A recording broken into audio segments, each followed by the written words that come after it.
Todo voo comercial no mundo escurece as luzes da cabine antes do pouso. Dezenas de milhares de vezes por dia, em todas as companhias aéreas, em todos os países, em todos os tipos de aeronaves, as luzes do teto se apagam, as persianas das janelas sobem, as bandejas são travadas e os encostos dos assentos ficam na posição vertical. Isso leva cerca de 90 segundos. Então as rodas tocam o solo, as luzes se acendem novamente e ninguém pensa mais nisso. Mas isso não tem nada a ver com economia de energia, nem com sinalizar para a tripulação, nem com criar um clima ou atmosfera, ou com aquela sensação suave e teatral de um avião voltando para casa. Tem tudo a ver com o que acontece com seus olhos nos 30 segundos após um avião tocar o solo de forma errada. E uma vez que você entende o verdadeiro motivo, nunca mais vai passar por essa sequência pré-pouso do mesmo jeito. Aqui está o mecanismo. O olho humano não funciona em um único ajuste. Em luz forte, suas pupilas se contraem e seus cones assumem o controle. Os cones lidam com as cores, detalhes, resolução nítida. Eles são o sistema diurno, mas os cones são praticamente inúteis no escuro. É aí que entram os bastonetes. Os bastonetes lidam com pouca luz, movimento, contornos, formas, o tipo de informação visual básica que você precisa para se orientar rapidamente em um ambiente escuro. O problema é que os bastonetes não ligam instantaneamente. Seus olhos precisam mudar fisicamente de um sistema para o outro, e essa mudança leva tempo. A adaptação total ao escuro, aquela que permite enxergar em quase total escuridão, leva de 20 a 30 minutos. Isso é tempo demais para ser útil em um acidente. Mas uma adaptação parcial, suficiente para enxergar saídas, obstáculos e o chão, leva cerca de 10 a 15 segundos. É essa janela de tempo que o escurecimento é projetado para atender. A cabine escurece pouco antes das rodas tocarem o solo para que, se as luzes falharem completamente no impacto, seus olhos já estejam no meio da transição. Você não passa de um brilho total para a escuridão completa.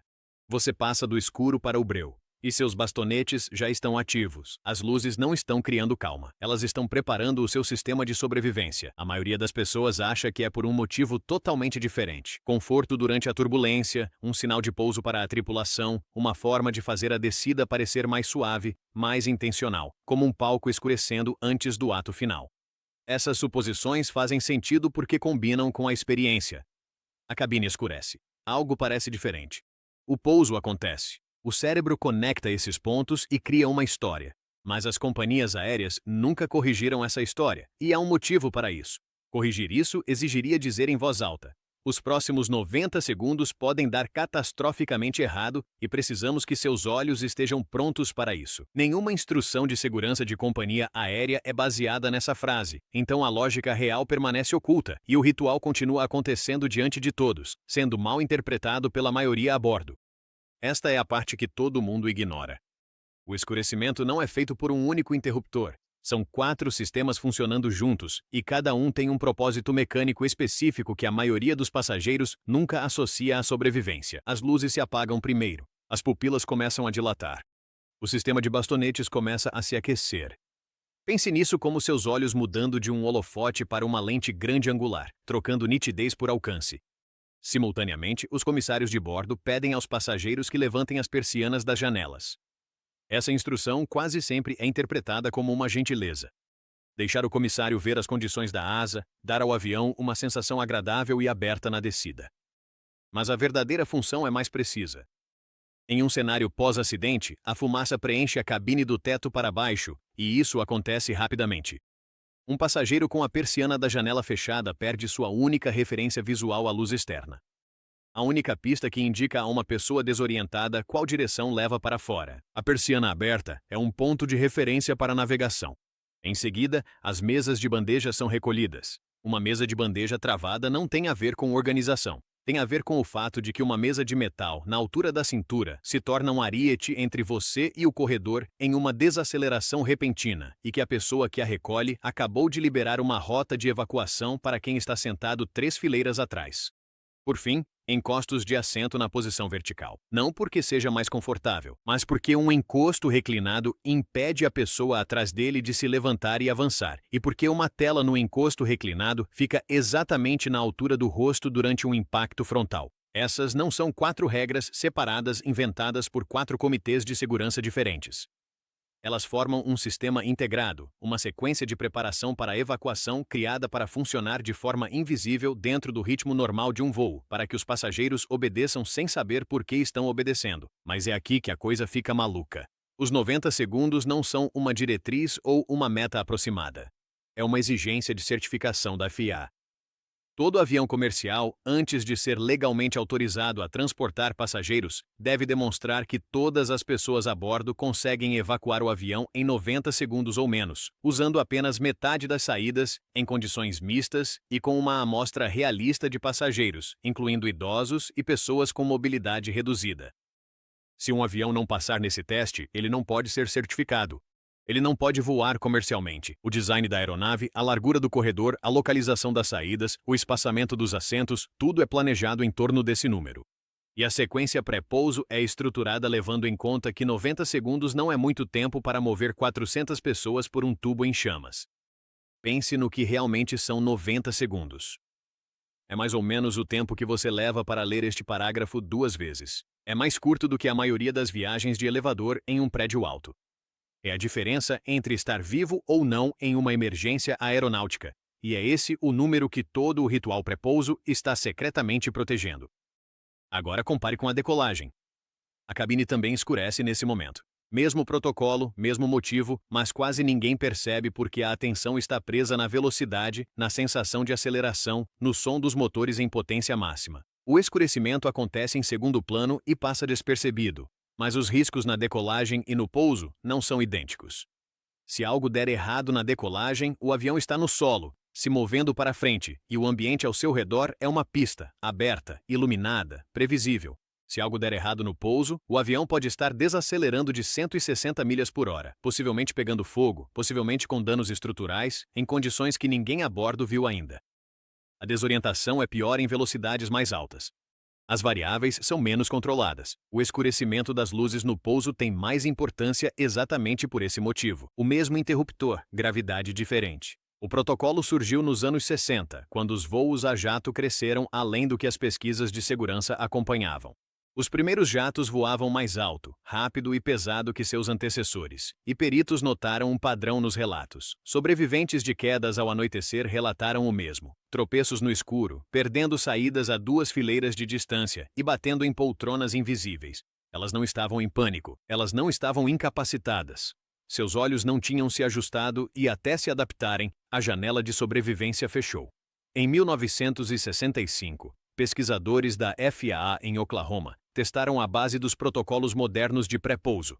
Eles pegaram comissários reais, adultos saudáveis cientes do teste, e os puseram numa fuselagem escura para simular o pós-impacto. Sem ferimentos, sem fumaça, sem pânico, apenas escuridão e a instrução de encontrar a saída mais próxima.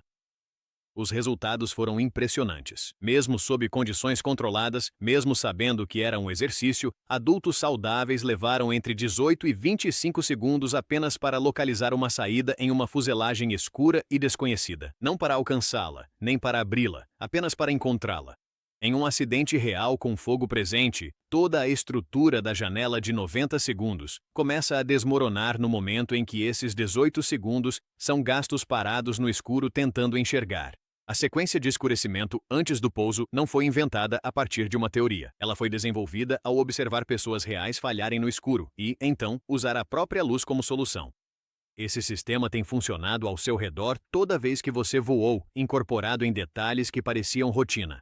Toda vez que um comissário de bordo percorre o corredor antes da descida e verifica se os encostos dos assentos estão na posição vertical, ele está completando uma auditoria de evacuação exigida por lei, um item de checklist disfarçado de inspeção de cortesia. Quando a voz do piloto sai pelos alto-falantes e diz: "Comissários, preparar a cabine para o pouso", essa frase é um gatilho regulatório.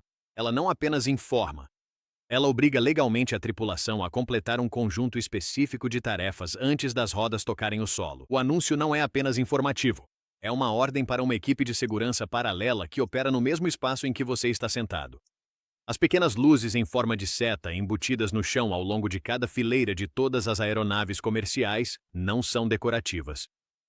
Elas são o sistema de navegação reserva, conectadas a uma fonte de energia independente, projetadas para ativar e permanecer acesas quando toda a outra iluminação da cabine falhar. Elas apontam para as saídas.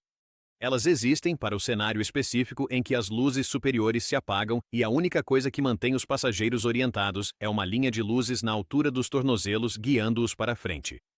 O cartão de segurança no bolso do assento à sua frente não está ali por conveniência. Ela está ali porque, em uma cabine escura e desorientada, a resposta natural do ser humano é estender a mão para frente, não para cima. Ela está posicionada exatamente onde uma mão em pânico irá procurar. Quando a pressão da cabine cai e as máscaras de oxigênio caem do teto, o suprimento de ar nessas máscaras dura cerca de 15 minutos, mas a janela de consciência útil em altitude sem oxigênio suplementar às vezes é tão curta quanto 15 segundos. A máscara não foi projetada para te sustentar durante todo o voo. Ela foi projetada para manter você consciente tempo suficiente para não desmaiar no corredor e bloquear as pessoas que tentam chegar às saídas.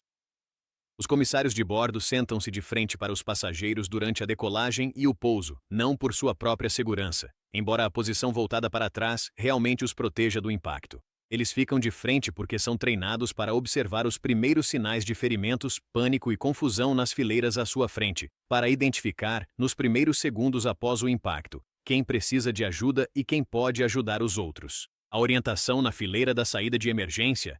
Você está disposto e apto a ajudar em uma evacuação? É uma exigência legal, não uma formalidade. Um passageiro que congela na fileira da saída é mais perigoso do que um assento vazio, porque bloqueia a única abertura que 20 pessoas atrás dele estão tentando alcançar. A pergunta existe para filtrar esse resultado antes mesmo de o avião sair do chão. Aquele momento na última passagem pela cabine, quando um comissário de bordo faz contato visual breve com cada passageiro, é uma checagem de consciência e uma contagem aproximada de cabeças feita em menos de 2 minutos, para que a tripulação tenha uma referência antes da descida. Toda vez que você embarcou em um avião e percebeu que as luzes da cabine estavam um pouco mais baixas do que o esperado, mesmo antes do pushback, você já estava dentro de uma sequência de calibração pré-voo. O sistema da aeronave opera com um nível de luz reduzido como parte de uma preparação padrão que a maioria dos passageiros interpreta como ambientação e os pilotos chamam de operações normais. Até mesmo os aeroportos participam. As luzes de limiar mais brilhantes de uma pista, aquelas que marcam o ponto exato de toque, estão ali não apenas para ajudar os pilotos, mas porque o momento do pouso é quando os olhos dos passageiros estão em meio à adaptação. O clarão externo no momento do pouso oferece aos olhos em adaptação um ponto de referência rápido, acelerando a transição do escuro para a orientação mais rápido do que o simples escurecimento conseguiria. Aqui está o verdadeiro dilema em tudo isso. A adaptação ao escuro só funciona se o timing for correto. Se for cedo demais, as pupilas dilatam e depois se contraem novamente com a luz restante da cabine antes do pouso, desfazendo a preparação. Se for tarde demais, não há benefício algum. A janela de tempo é estreita, por isso, na maioria das aeronaves comerciais, o momento não é deixado ao critério individual da tripulação. Isso está incorporado na checklist pré-pouso como um item obrigatório em uma altitude específica, normalmente em torno de 10.000 pés durante a descida, e em aeronaves mais novas, é totalmente automatizado. As luzes se apagam porque o sistema determina isso com base nos dados de voo e na fase de aproximação, não porque um comissário de bordo lembrou de apertar um interruptor. Em aeronaves mais novas de longo curso, como o Airbus A350 e o Boeing 787, o sistema de iluminação da cabine é totalmente integrado ao computador central de gerenciamento da aeronave. Ele ajusta não apenas o brilho, mas também a temperatura de cor ao longo do voo, mais quente durante o repouso, mais fria durante o embarque e mudando para tons avermelhados e alaranjados antes do pouso. Isso não é por acaso. As ondas de luz vermelha e laranja preservam melhor a visão noturna do que a luz branca no mesmo nível de brilho, porque estão na extremidade do espectro sensível aos bastonetes. Algumas companhias aéreas estão agora testando sequências de iluminação pré-pouso especificamente ajustadas para acelerar a adaptação, sem o escurecimento extremo que alguns passageiros consideram desconfortável. O próximo passo, já em desenvolvimento em várias empresas de iluminação aeroespacial, é a iluminação pré-pouso adaptativa, vinculada à posição do assento e aos dados de luz ambiente. Quem está na janela vê algo diferente de quem está no corredor. O sistema considerará isso. O interruptor de luz vira uma ferramenta biométrica. O escurecimento da cabine não é um ritual. É uma intervenção biológica, um sistema automático e silencioso projetado para dar a um avião cheio de desconhecidos a melhor chance possível de encontrar uma saída nos 90 segundos que a maioria dos voos nunca vai precisar. Da próxima vez que as luzes se apagarem antes do pouso, suas pupilas começarão a dilatar antes mesmo de você pensar no motivo. Os engenheiros que criaram essa sequência sabiam que você não perceberia. Era exatamente assim que deveria funcionar.